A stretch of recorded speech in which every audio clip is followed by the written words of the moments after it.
Hello and good morning, folks. Welcome back to Almus Market Mornings, your daily dose of global financial updates. And as Almus starts the week by celebration of their 10 years of excellent services, we see USD INR also coming back to some bit of respite from the constant uptrend. Dollar, on the other hand, was seen wallowing against the majors also, along with the dip in oil before the OPEC meet. We also head into the RBI MPC meeting this week. So, JK, I'd like your updates on so many things happening around in financial markets. Hello, good morning. So markets have been actually on a good reversal, almost all the fronts. Stock market, you can see that S&P 500 gained more than 5% last week and about 11% in the last one fortnight. Again, dollar has also fallen from almost 109 plus to 105.60. That's a massive move. Dollar yen has moved down from 139 plus to 133, almost 132, sorry, 132 almost. Nothing has changed as far as the fundamentals are concerned. As you can see, on Friday, the core PCE inflation data actually came higher than expected. And we also had the employment cost index number coming higher than expected, both of which Fed is watching very closely, and both of which is going to guide them in their future monetary policy decisions, as Powell has clearly stated. Had we been in the previous uptrend, these data would have triggered an up move in the dollar, probably seen the stocks also lower, but now the market is actually seeing a lot of profit taking, the huge positions that they had built up during the last 6-7 months. As I've been sharing in the last few updates also, in the summer period, people tend to take profits on the positions that they have built over the period of last 6-7 months. And that is what we are seeing. There's nothing else except that the yields have come down substantially. That can actually help the dollar, rather push the dollar down and help the yen recover. But again, yields, I think they are at very good supports now, and you might as well see them going up, probably waiting for the employment data on Friday, and then in another 10 days time we will have the monthly CPI number from the US. Nothing is actually showing that the inflationary pressures are easing. In fact, we had a host of the Fed members now allowed to speak after the meeting is over, boasting things that the economy is not in a recession, but he says the Fed needs to do more, and how much they need to do will be informed by the data flow. We also have Neil Kashkari saying that I'm surprised by markets interpretation, and they are committed to inflation being brought down to 2%.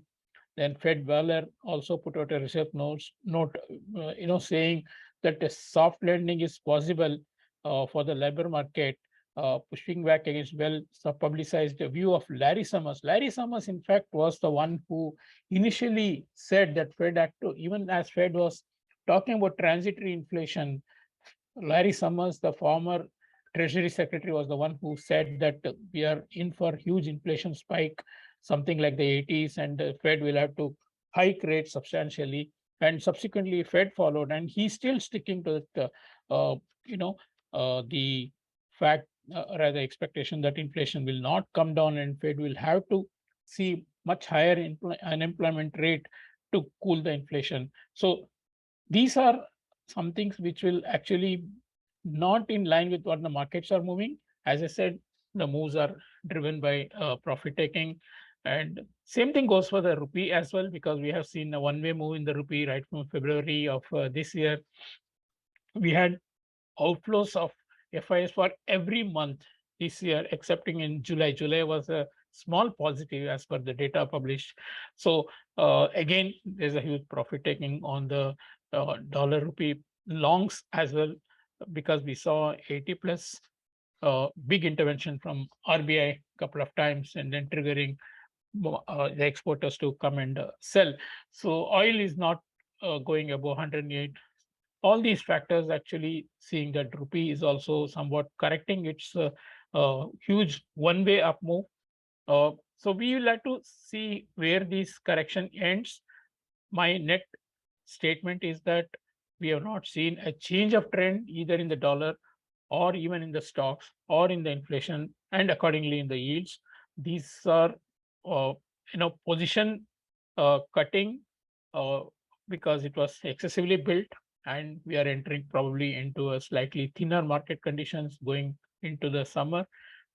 We will see, we'll have to digest more data, how the employment situation comes up and the CPI comes up. We also have the Bank of England meeting this week, Australian central banks. So everywhere the financial conditions are going to tighten even further.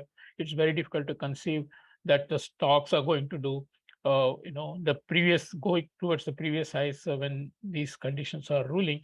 So uh, look for dollar rupee to see maximum correction of 78.80 in this run, and those are the levels where I think oil companies and even probably the central bank might start buying back some of the dollars that they have sold.